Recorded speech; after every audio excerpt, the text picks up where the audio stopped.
دا خبر را سره واوري رسول الله صلی الله علیه وسلم او انبیاء او ما ته ټول موږ د خاورې نه پیدا یو. دا خبره متفقه ده.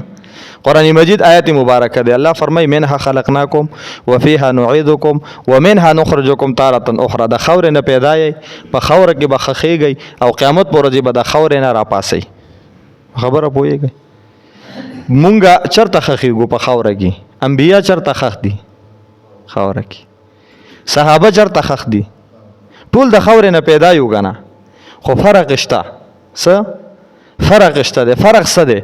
رسول الله مبارک فرمای ما بین بیتی و منبری روضه من ریاض الجنه. زما د حجرې نه والا زما د منبر پورې چې دا کومه حصہ ده د جنت ټوکړه ده او الله پیغمبر په جنت ټوکړه کې خخ ده. نو دینه معلومیږي چې ما ته په عامه خوره کې خخېږو، هغه د جنت په خوره کې خخېږي. نو رسول الله مبارک د جنت د خوره نه پیدا دی او ما ته د عامه خوره نه پیدا یو. په دې هم پوه شوي؟ ګرانه خو نه وکنه. رسول الله مبارک شرط خخ ده مدینه کې په حضرت عائشه رضی الله تعالی عنها په حجره کې او د دې حجره په باره کې رسول الله مبارک فرمایي چې دا جنت ټوکړه ده. دینه معلومه ده شو چې الله پیغمبر د جنتی خوره نه پیدا دی او ما ته د عامه خوره نه پیدا یو. نو چې رسول الله مبارک د جنتی خوره نه پیدا دی نو جنت په خوره کې یو څو صفات دي. په جنت کې ګندګي شته، پاکي او پاکی ده. په جنت کې بدصورتی شته، التا بدصورتی. په جنت کې بدبو شته، دا د جنتی خوره نه پیدا دی. پیغمبر علیه الصلاۃ والسلام خوله مبارکه د جسم نه راوځي او پاغه کې خوشبو ده.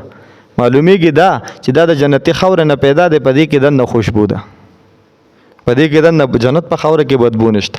د الله پیغمبر لعاب مبارک راوځي دا خواږه دی. ولی الله پیغمبر د جنتی خوره نه پیدا دی. په جنتی خوره کې د تاریخواله هم نشته، الته خوږواله دی.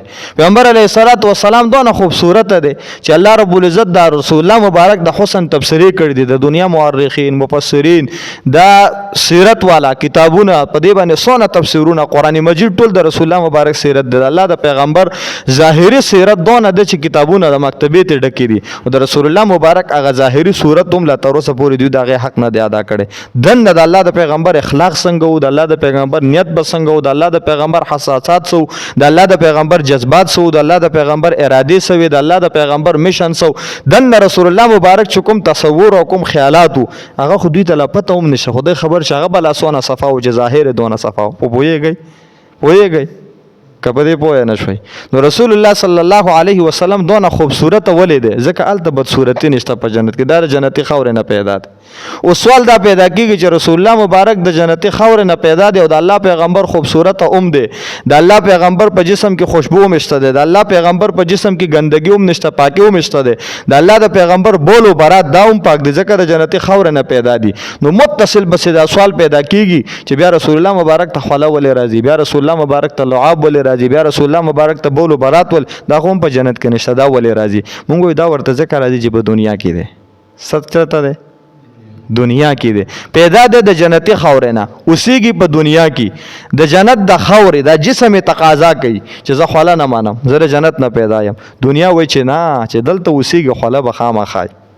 جنت وای چې د جسم ته بلعاب ناراضي او دا دنیا وای چې نه خامخه ورته لعاب او لاړې راځي ځکه دلته اوسېږي. جنت وای چې د جسم ته د جنتی خوره وای او د جنتی جسم وای چې د جسم ته به بولو برات ناراضي. دنیا وای چې دلته ما کې اوسېږي او خوراکونه کوي نو خامخه ورته ده ځکه دا جنتی ماحول نه دی. نو دا د دنیا زندګۍ او د رسول الله مبارک د جنتی جسم په خپل مابین کې اختلاف په دې اشیاء باندې الله رب العزت داغه په مابین کې تطبیق وکړو. د دنیا تقاضا دا چې خوله بوي، جنت تقاضا دا چې خوله بنوي. جنت مخالفت په دې باندې کوي چې خوله به ځکه نه وي دا بدبودار وي. الله وایي که بدبو ته ختمه کم نو بیا جنت وي زما سره اختلاف نشته وي. دا به دونه خوشبودار وي چې حضرت انس بدن نزان لا عطر جوړي. دا به دونه خوشبودار وي چې حضرت عائشه به عطر جوړي. جنت وایي چې بولو برات دی ورته ناراضي، دنیا وایي چې بولو برات دی ورته راشي. دنیا بولو برات تقاضا کوي، جنت ولې نه بني ځکه په دې کې د بدبو ده. نو جنت تقاضا دا چې بدبو دی نه وي. الله وایي چې دا به دونه شفا نه ډکه کم، دا به دونه پاک کما کده رسول الله مبارک وینځو مسکینو الله پیغمبر د دې بولو برات په اسکرو سره په جهنم اور حرام. دې پوه شوي خبره ګرانه خو نه وکنه.